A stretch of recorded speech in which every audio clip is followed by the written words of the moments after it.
What's up, everyone? It's Fuzzy. Welcome back to yet another MLB recap. We have a lot to talk about today. Justin Verlander and the Mets got booed in Queens, and rightfully so, because they have been stinking it up as of late. We had some more drama in the Yankees and Jays series. The manager of the Blue Jays called someone on the Yankees fat boy, and then someone on the Yankees got ejected for using sticky stuff. Luis Robert Jr., he has been a new man since getting benched. He has a home run in 4 consecutive games, which is second to Nolan Arenado, who now has a home run in 5 straight games. Two things before we get into the recap.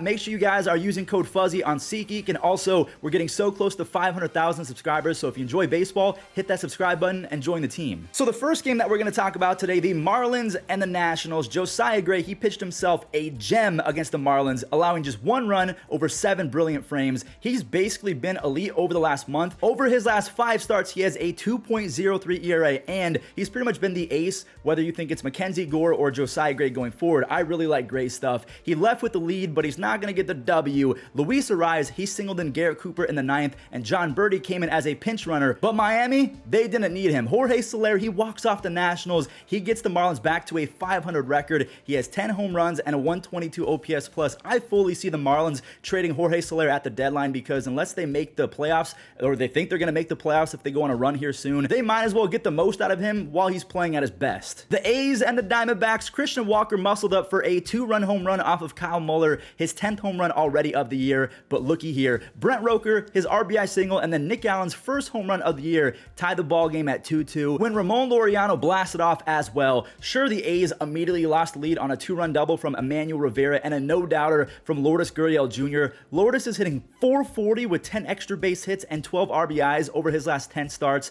Anyways, the A's found themselves in a wild situation. They're down by 4 in the 8th inning, bases loaded, and the super underrated rookie Ryan Noda was at the dish. He did it. I say he's underrated because I haven't said his name once this entire year, but he has a 141 OPS plus and a 1 DRS defensively at first base. He's been really good. Now, it stayed at 8-8 for a few innings when another rookie clutched up. Esteury Ruiz, he hit a rocket RBI single to walk it off. He's on pace for baseball's first 70 stolen base season in decades, one of the most electric players in baseball. And honestly, he hasn't even been playing like what Ruiz can be. He's only going to get better from here. The Orioles and the Angels, Mickey Moniak is finally playing like a first overall pick. He was the first overall pick back in 2016, 7 years ago. I can't believe that it's been 7 years. He has 2 home runs and 2 stolen bases in his first 3 games, but the Orioles, they spoiled that home run. They started teeing off on their way to an easy 7-3 victory. Ryan O'Hearn, he had his first home run of the season. Mountcastle capped off the day with his 9th home run. Ryan Mountcastle is good, don't get me wrong, but if he can somehow find a way to stop chasing at pitches outside the zone and take more walks, he's going to be one of the best hitters in baseball. The Orioles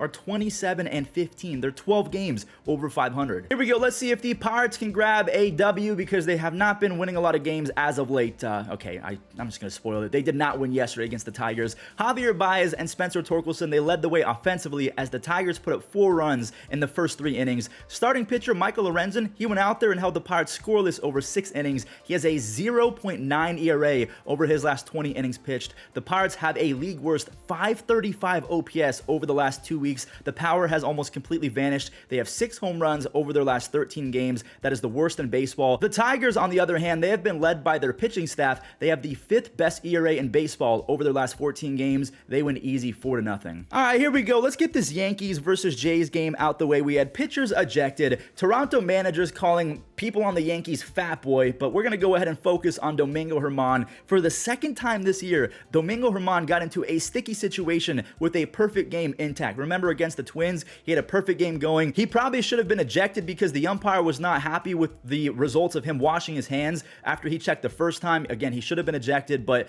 maybe because he wasn't, Domingo thought he could get away with it another time. No, he was ejected this game. I guess that's what happens when you enable someone, and to be honest with you, Domingo Germán doesn't seem like the brightest of guys. I hate to just throw that out there, but he does stupid things on and off the field. Anyways, he gets ejected with a perfect game going through 3, and Toronto, they answered back. After IKF went yard for the first time of 2023, the Jays popped off for 3 runs in the 5th inning to tie it up. Jays fans, they were chanting cheater, cheater at Aaron Judge, and that was the most inevitable result I've ever seen. A 450-foot 2-run blast. This was Judge's version of a pimp job as New York takes the first 2 games in Toronto after Wandy Peralta grabbed grabbed his 3rd save of the year. The Jays, they got to step up in this final game in the series because they're getting absolutely bodied. The Red Sox and the Mariners, Boston got going early with the scoring, which is a good thing because starter Nick Pivetta, he sucked yet again. Yoshida, he legged out an RBI 3-bagger right before Justin Turner and Tristan Casas both belted home runs. Casas, he is really starting to figure out major league pitching. He's hitting .333 with 3 home runs over his last 10 starts, and like I said, Pivetta, he stunk yet again. He has a 6.3 ERA, but lucky for him, Yoshida and Duran, they bailed him out. Yoshida's RBI double put Boston up by 1. The dude is hitting .301 with 27 RBIs, while Jarren Duran's breakout season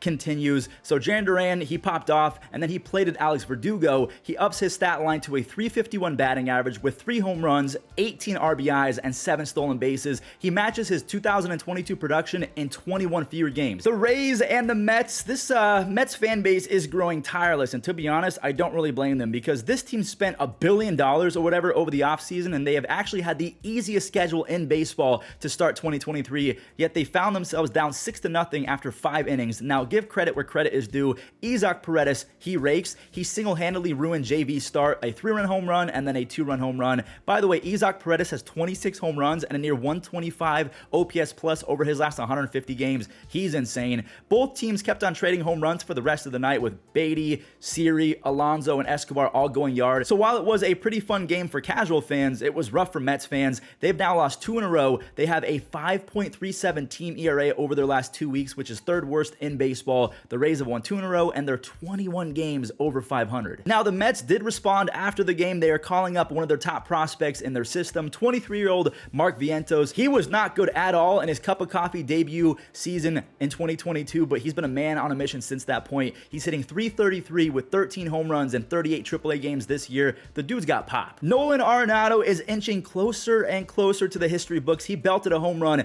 for the 5th consecutive game. Griffey and Mattingly, by the way, they hold the record with a home run in 8 straight games for anyone who's curious, so we're going to keep up with Nolan Arenado and see if he gets there. Wade Miley, he did leave the game with a lat issue, but the Milwaukee bullpen actually held up pretty well, allowing just 1 run to score the rest of the way, and they got some huge help on home runs from Joey Weimer and Brian Anderson. They clutched up for 2 solo shots to put the Brewers up by 1, and it stayed that way. Even though Milwaukee walked 7 Cardinals hitters, they were able to limit the damage. Devin Williams, he grabbed his 6th save of the year. It was a 5-out save, by the way. He has a tiny 0.64 ERA on the season. That is a big W for the Milwaukee Brewers as they end the Cardinals' 5-game winning streak. The Rangers and the Braves, Texas was looking for some payback after losing by $1 billion the game previously, and with Dane Dunning on the bump, yeah, they were going to get their payback. Dane gave up a run in the 2nd, but his offense got those runs back and then some, with Nathaniel Lowe doubling in Grossman, and then Adolis Garcia extended his MLB RBI lead on his 11th home run. He has 44 RBIs in 41 games.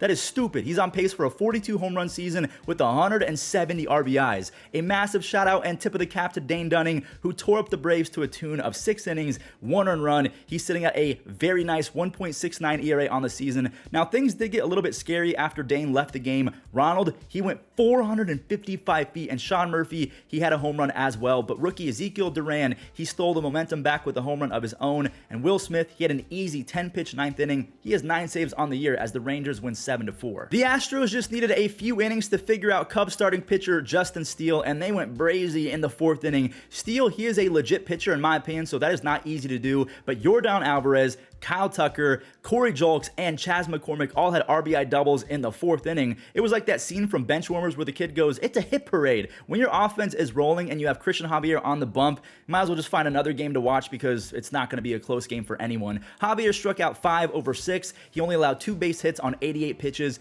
He has a 2.9 ERA and an almost 12 strikeouts per 9 over his last 5 starts. Yordan had an RBI later in that game for fun. He has 39 on the season as the Astros beat the Cubs 7-3. I'm just going to go ahead and say it right now. The 2023 Cleveland Guardians offense is one of the most pathetic and putrid offenses I've ever seen. Now, again, all the credit in the world to Lance Lynn and the Sox offense because they took advantage of the painfully average, just basically roadkill offense of the Cleveland Guardians. Now, Cleveland did have Biebs on the bump, so they still had a shot at winning, but all hope was lost after Moncada broke the 0-0 tie, and then Gavin Sheets and Jake Berger, they ripped the game open completely. Sheets went 431 feet for a 3-run home run, and Jake Berger now has 9 home runs and a crazy 160 267 OPS plus on the season. Lance Lynn, he put Cleveland in a body bag, 1 run, 7 strikeouts over 7 innings as Luis Robert Jr. It's not Robert, by the way. I keep getting comments saying, Fuzzy, it's pronounced Robert. No, Luis Robert Jr. actually said it is Robert, but he just doesn't care if people say Robert, but I'm going to call him by his actual name. He has a home run in 4 consecutive games. He's hitting .413 with 7 home runs and 15 RBIs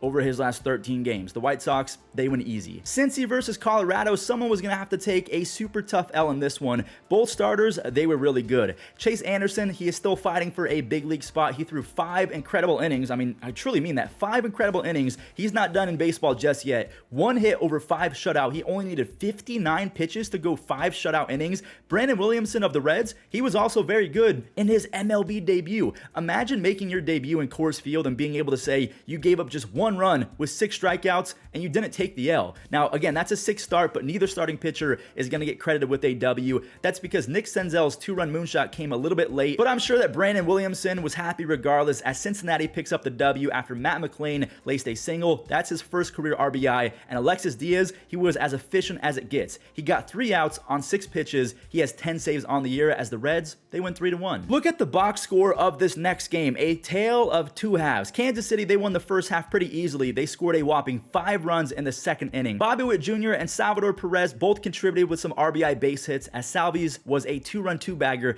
to give him 25 RBIs on the season. Over his last 158 games, he has 33 doubles, 32 home runs, and 101 RBIs with the near 120 OPS plus as a catcher. That's pretty good, I'm just saying. Brady Singer's defense let him down pretty bad, but he still somehow managed to keep it together and he got through 6 innings. Only 2 of those 4 runs were earned runs, but Brady Singer will take that considering he has a 7.09 ERA on the season. He has easily been one of the most disappointing players of this 2023 season. Scott Barlow, he came in for the 9th. He earned his 5th save of the year. San Diego, they drop another game. They're 3 games under 500 and their 226 batting average is worse than all of baseball. The Giants and the Phillies, fun fact from Fuzzy that might blow you guys away. That guy right there, Thairo Estrada, is on pace for a 2040 season. Most of you don't even know who Thairo Estrada is, but he's hitting .309 after the RBI single. He has 6 home runs, 11 stolen bases, and a 130 OPS plus. And again, he's on pace for 20 home runs and 40 stolen bases. Conforto, he stayed hot. He had 3 hits on the day, that one being an RBI single. Now, the Phillies ended up tying it in the 4th inning, but here comes the Giants. That ball got lost in the lights as Joey Bart got a free RBI double from the baseball gods. Lamont Wade Jr., he brought home Joey Bart as Doval. He did allow a home run to Kyle Schwarber to make things a little bit spicy in the 9th inning, but he settled down. He struck out 2 for his 10th save.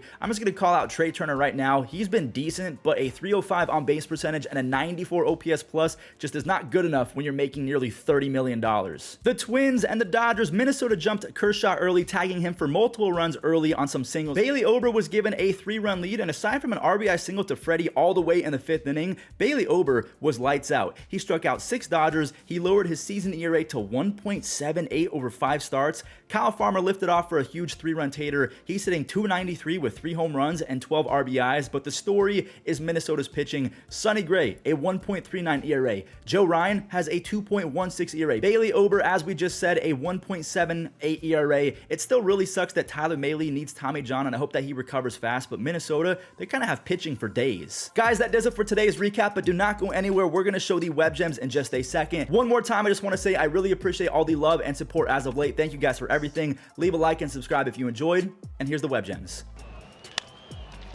Off the glove of Muller. Oh, what a play by Nick. Are you kidding me? They got him. What a play by Nick Allen. The whole thing you got to look at is more guys you face, the deeper you're going into the game, the more. Luis Garcia, what a play. Arena. Pulled on the ground, left side, diving stop by Beatty. Gets up, throws to second, trying to get back as Lau, and he's out. Jeff McNeil made the tag. Toward left, long run, Reynolds, and diving catch for Reynolds. What a play! That one is ripped into center field. Bader on the run, dives and makes the play. Bouncer, third base, bare hand, Young to throw to first. Got him! What a play! Josh Young, take a